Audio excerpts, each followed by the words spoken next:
There comes a moment in every awakened soul's life when silence begins to speak louder than company. When solitude becomes more nourishing than conversation. When the presence of one's own spirit feels more trustworthy than the presence of anyone else. And it's in this moment that a person finally realizes being single is not a pause in life. It is a path, an intentional sacred unfolding. Many people fear being alone because they have never met themselves deeply enough to understand the power of their own presence. But spiritually awake people, they begin to notice something different. They see that solitude is not an emptiness to fill. It is a sanctuary to protect. A space where their intuition sharpens, their purpose rises, and their relationship with the divine becomes undeniably clear. Today, let's explore why staying single, intentionally, consciously, and joyfully, is one of the smartest decisions a spiritually awake person can make. When a person finally chooses solitude, not out of defeat, not out of bitterness, but out of an inner whisper that says, "Come home to yourself," something extraordinary begins to unfold. At first, the quiet can feel unfamiliar, almost intimidating. We have been trained to believe that the presence of another is safer than the presence of our own thoughts. That companionship is always better than stillness. That being alone is somehow a problem waiting to be solved. But when someone becomes spiritually awake, when they begin to sense that their inner world holds more truth than the noise outside, solitude transforms from emptiness into a sanctuary. Most people enter relationships long before they understand their own heart. They rush into commitments as if love were a race and the prize goes to whoever pairs off first. They cling to someone not because the connection is deep or nourishing, but because the fear of loneliness whispers louder than intuition. And so they build relationships on shaky foundations: expectation, insecurity, habit, pressure. It's like constructing a home on sand. It may look stable at first, but the moment life shifts, everything begins to sink. But then there are those who step back, who sense that something sacred is calling them inward. They realize that the constant need for company has prevented them from hearing their own voice. And so they choose solitude, not as a retreat from life, but as a return to themselves. In that sacred quiet, the masks begin to fall away. The roles you once played, good partner, agreeable friend, perfect child, desirable lover, stop holding any power. There is no one left to impress, no one to meet halfway, no one to appease. The opinions of others fade like echoes in an empty hall.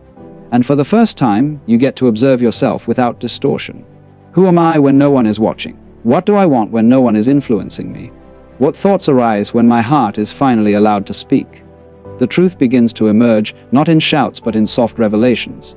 You start noticing what genuinely excites you, what drains you, what scares you, what liberates you. You discover that some of the dreams you once chased were never really yours. They were borrowed from the expectations of others.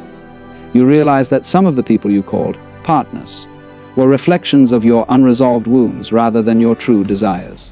And you begin to understand that the love you thought you needed from others was, in reality, the love you had been withholding from yourself. Writers often retreat to the mountains when their words stop flowing. Something about the crisp air, the stillness, the isolation, unlocks a door inside them that the noise of daily life keeps shut. Spiritual seekers travel to silent retreats, sometimes for months, with no music, no phones, no conversation, only the sound of their own breathing. People misunderstand this and call it escapism. But it is the opposite. They are not fleeing from life. They are stepping directly into the heart of it.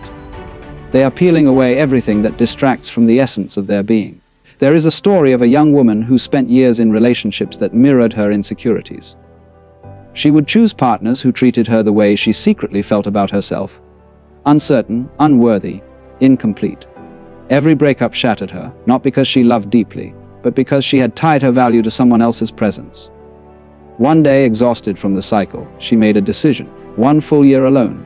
No dating, no seeking, no filling the silence with temporary comfort. Just being with herself. At first, it was uncomfortable.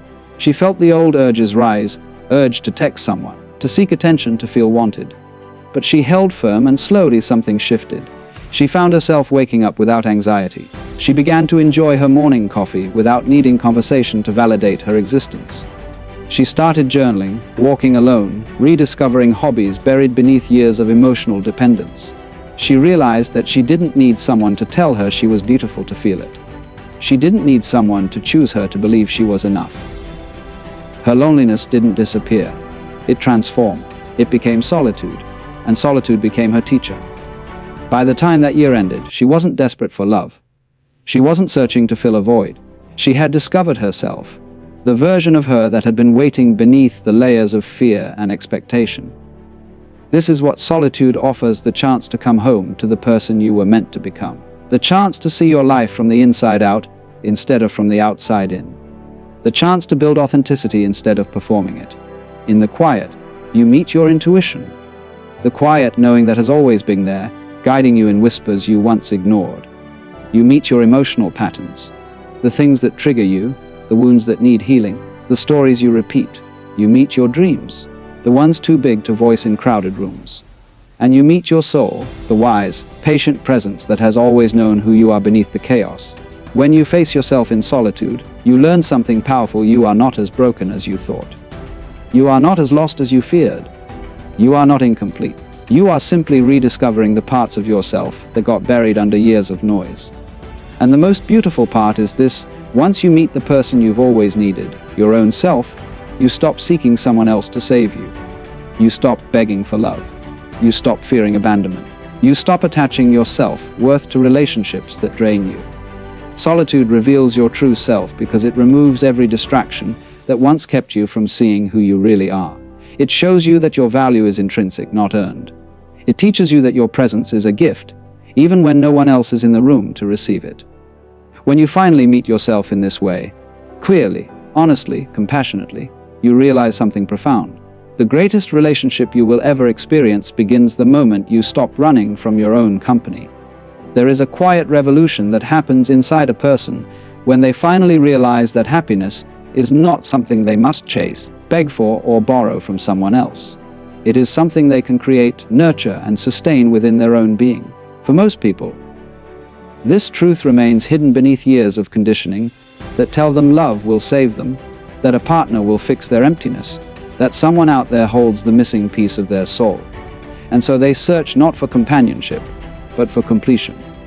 They cling to relationships not out of genuine connection, but out of longing for a happiness they have never learned to cultivate on their own. But when someone becomes spiritually awake, something shifts. They see the illusion for what it is. They understand that no matter how deeply another person cares, they cannot fill the vacancy you refuse to face. They cannot heal the wounds you avoid. They cannot quiet the fears you carry like shadows beneath the surface. Another person may walk beside you, support you, inspire you, but they cannot build the emotional foundation you never laid for yourself. This is why so many relationships crumble under the weight of unrealistic expectations. People hand their happiness to someone else like a fragile artifact and say, "Here, protect this for me." But that burden is too heavy for any human being to carry. Happiness that depends solely on another person's behavior is unpredictable, inconsistent, and destined to fracture. There is an old metaphor that says you cannot pour from an empty cup, but the deeper truth is that you cannot even share a cup that is not first full of your own essence. When you rely on someone else to fill you, you become dependent, reactive, and easily shaken.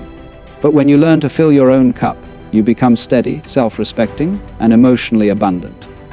This is the gift of staying single by choice. You learn the delicate, powerful art of self-generated joy. It begins subtly.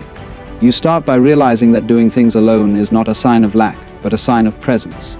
You take yourself to a cafe, order your favorite drink, sit by a window, and feel the strange sensation of being at ease with your own company. At first, you might glance around, worrying whether people are silently judging you for sitting alone. But soon, that self-consciousness dissolves. You become present with the taste of your coffee, the way the sunlight spreads across the table, the steady rhythm of your breath. You find that loneliness fades when you are truly with yourself.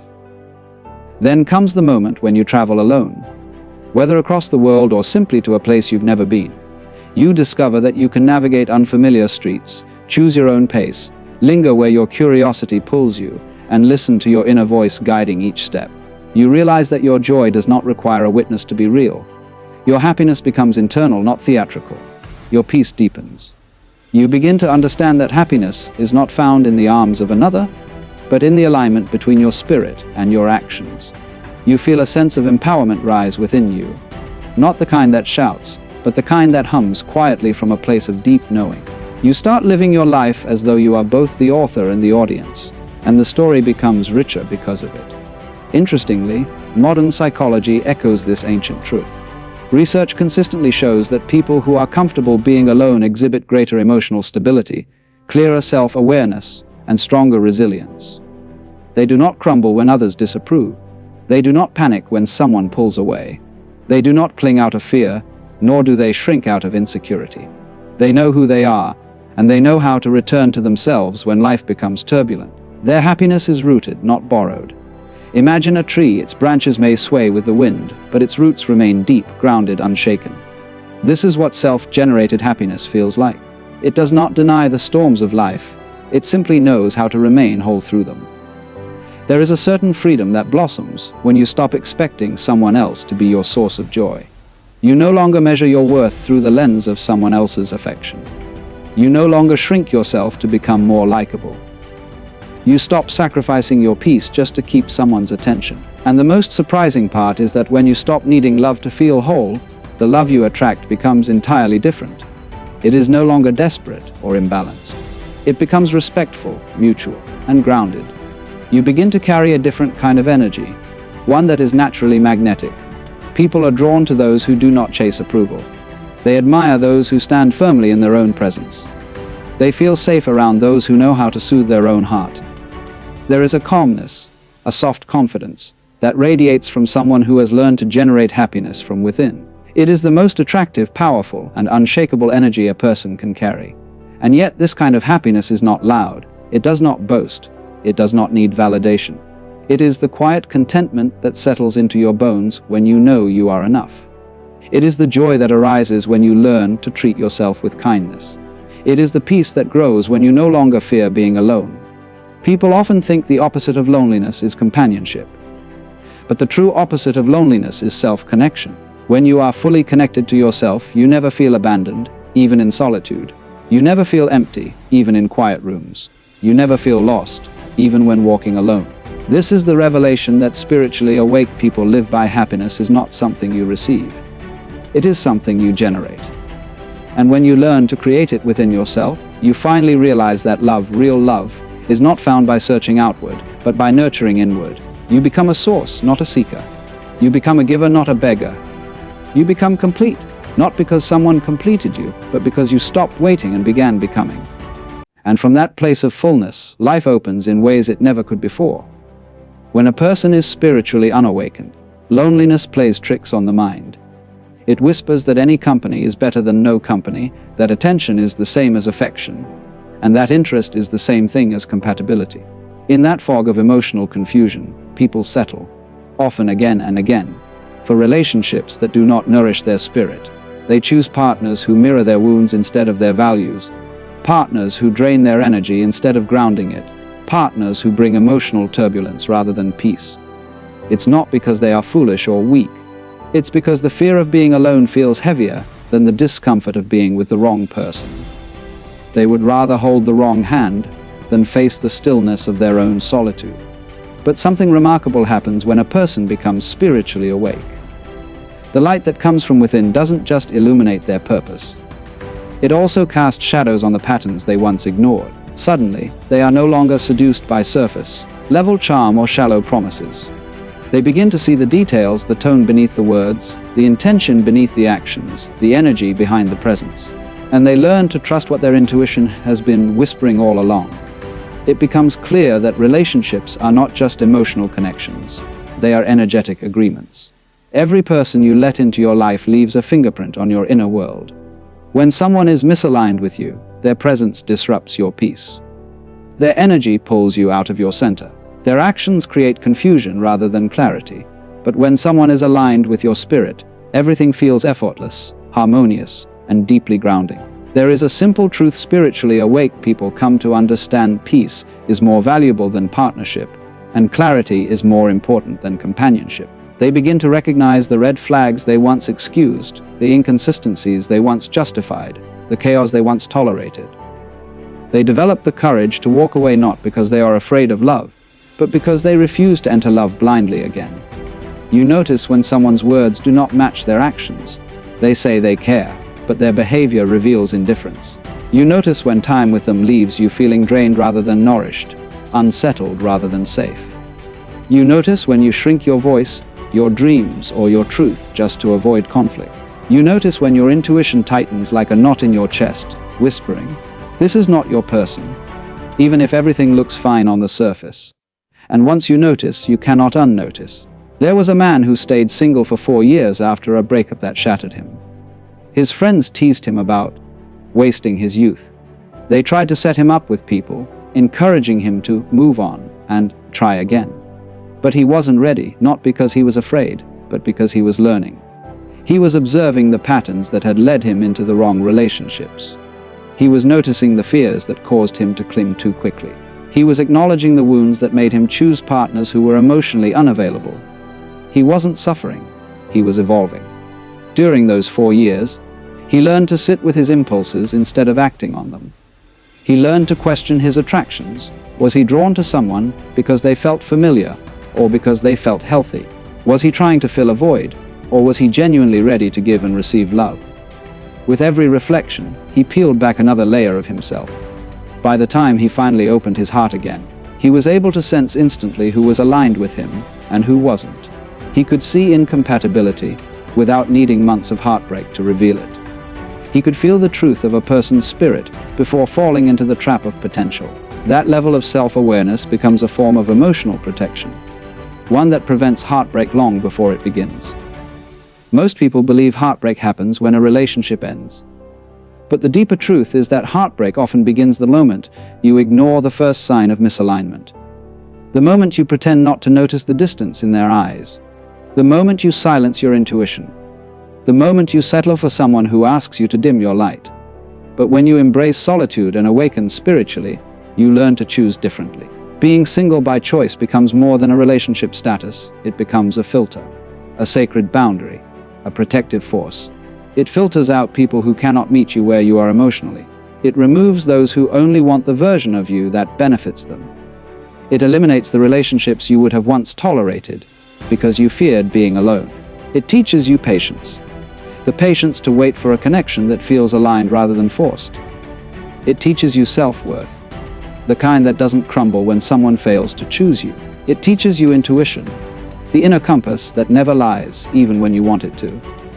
And perhaps the most transformative part is that you begin to understand the difference between desire and destiny. Just because you want someone does not mean they are meant for your journey. Just because someone chooses you does not mean they are right for your soul. When you are spiritually awake, you let go of the illusion that every attraction is a sign. You trust the deeper pull, the one that recognizes alignment, truth, and resonance. You stop entering relationships simply because someone shows interest. You stop accepting emotional crumbs because you once believed that was all you deserved. You stop confusing intensity with compatibility. You stop mistaking loneliness for love. Instead, you move with clarity. You choose with intention. You listen to your heart without letting it blind you to reality. And slowly, your life becomes quieter, but in the most empowering way. The wrong people fall away. The wrong energies dissolve. The wrong stories end. What remains is a life filled with peace, authenticity, and emotional maturity. What remains is the space for the right connection to eventually enter. Not because you need it, but because you have grown into someone who will recognize it. You discover that being single is not a void, it is a filter. It removes what is not meant for your soul and protects what is. It teaches you to notice the truth in people before you give them access to your heart. It refines your standards not out of ego, but out of wisdom. And once you've reached this place, you no longer fear being alone. You fear settling. You fear abandoning yourself. You fear dimming your own spirit just to keep someone beside you. Because now you understand, the wrong relationship can cost you far more than solitude ever will. There comes a moment in every spiritually awake person's life when they realize that purpose is not a gentle whisper. It is a force that asks for devotion, attention, and sacrifice. Purpose in its purest form is almost jealous. It does not like to share you with distractions, emotional chaos, or relationships that pull you away from your highest path. It wants the best of your energy, the clearest part of your mind, the most honest part of your heart. And when your life becomes entangled with people who do not align with your spirit, your purpose begins to dim. Not because it disappears, but because it has no room to breathe. But solitude, chosen solitude, does something remarkable. It amplifies your purpose in a way nothing else can. It quiets the noise long enough for you to hear what your soul has been trying to say for years. It gives you space to understand what you were actually born before the world told you what you should do. It gives you time to nurture the ideas, visions, and callings that demand your full presence. History is overflowing with examples of breakthroughs born from intentional aloneness. Scientists who locked themselves away in candlelit rooms, searching for answers in silence. Artists who retreated into cabins by the sea, letting the rhythm of the waves provoke creativity. Poets who wandered through forests alone, listening to the voice of inspiration carried through the wind. Spiritual teachers who disappeared into mountains, fasting from human contact so they could feast on wisdom. Their solitude was not loneliness. It was alignment. It was preparation. It was devotion. When you are single, your life becomes a vast, untouched canvas. You are no longer painting around someone else's expectations, preferences, insecurities, or timelines. You can finally create from the center of your being. You can choose your colors, your pace, your direction. You can change the entire canvas whenever you want without asking for permission or negotiating compromise. You are free to build yourself, piece by piece, without interruption. You have the time to pour into your career, not in desperation, but with intention. You can stay up late learning new skills, wake up early to pursue passions, or take risks that would be nearly impossible with a partner who cannot see what you see. You can focus on your fitness, not as a performance for someone else, but as a discipline that strengthens the way you move through the world. You can deepen your spiritual practices, exploring your inner landscape without needing to explain it or tone it down for someone who is not on the same path. You can become financially independent, building stability that becomes a foundation rather than a burden. You also gain something that many people living in chaotic relationships forget: they need silence. Not empty silence, but meaningful silence. The kind of silence in which dreams speak clearly. The kind in which you finally hear the instructions your destiny has been whispering in fragments for years. When you sit alone long enough, you realize that your purpose has always been waiting for you to stop running, stop chasing, stop settling, and listen. There was a woman who spent her entire 20s single.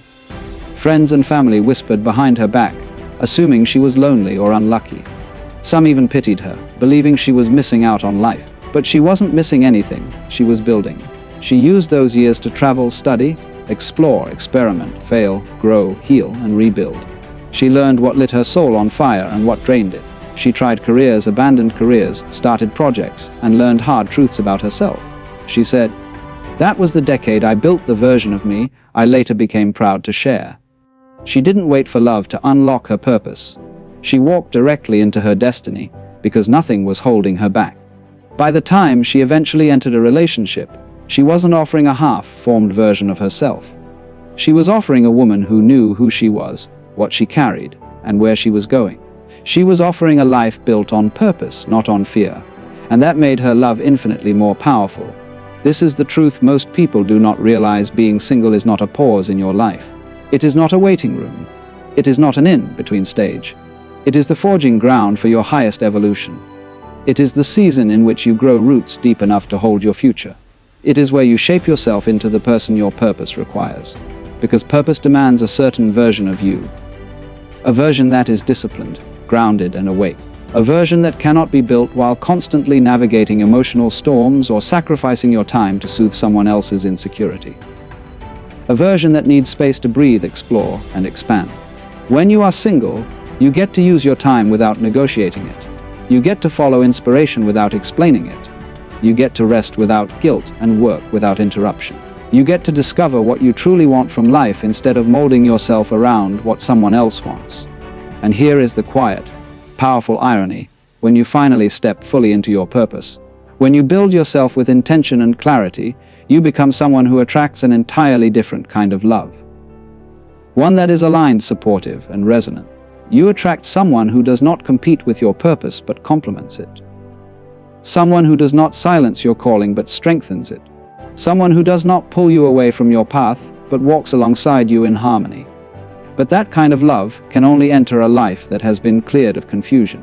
It can only meet someone who knows themselves deeply. It can only thrive where purpose has already taken root. Being single is not an absence, it is an opening. It is the sacred space where you become the person you were always meant to be. Strong enough to stand alone, wise enough to choose consciously, and aligned enough to recognize the path that belongs to you and no one else. Solitude becomes the soil in which your purpose grows. And in that soil, something extraordinary takes shape, a version of you that no longer waits for life to happen, but becomes the very force that shapes it. When you finally reach a place where solitude no longer feels like an absence, but like a presence, a living, breathing sanctuary, you begin to understand why the universe often asks you to walk alone before it brings anyone beside you. There is a quiet magic in that space, a kind of spiritual ripening. And it is in that ripening that love, the real kind, begins to find its way toward you without force, without effort, without a single ounce of desperation. What most people call waiting for love, spiritually awake people experience as becoming love. They stop searching outward for someone to soothe their insecurities or fill their emotional hunger, because they've spent enough time alone to tend to those wounds themselves. They've sat with their fears long enough to understand them. They've faced their inner emptiness long enough to transform it into fullness. And as that fullness grows, it naturally begins to radiate outward. That's the irony. While others chase love as if it's running away from them, the spiritually awake person simply becomes a lighthouse, a steady beam quietly glowing, not signaling need, but signaling readiness. It's in this readiness that something extraordinary happens. You stop falling for the loud ones, the unpredictable ones, the ones who dazzle you with intensity but starve you with consistency. You stop mistaking the rush of adrenaline for emotional connection. You stop confusing the thrill of being noticed with the experience of being truly seen. You begin to want something calmer, something cleaner, something that doesn't pull you away from yourself but deeper into yourself. There's a moment that arrives after enough solitude, a kind of internal settling. You wake up one day and realize you no longer crave chaos. You no longer find yourself drawn to the dramatic, the unavailable, the unclear. A different kind of desire begins to grow, one that recognizes its own worth. It's like tuning a musical instrument. When you are out of tune with yourself, you naturally resonate with others who are out of tune. But once you tune your own frequency, through healing, reflection, and time, only those who vibrate at that same clarity can truly feel like home. There was once a man who spent several years single after a long cycle of turbulent relationships. At first, he felt the familiar ache of absence, the restlessness of unshared evenings, the longing for someone to text before bed. But he stayed patient, he stayed intentional. Over time, something shifted. His solitude no longer felt like emptiness, it felt like alignment. He learned to enjoy cooking for one. He learned to enjoy long walks without an agenda.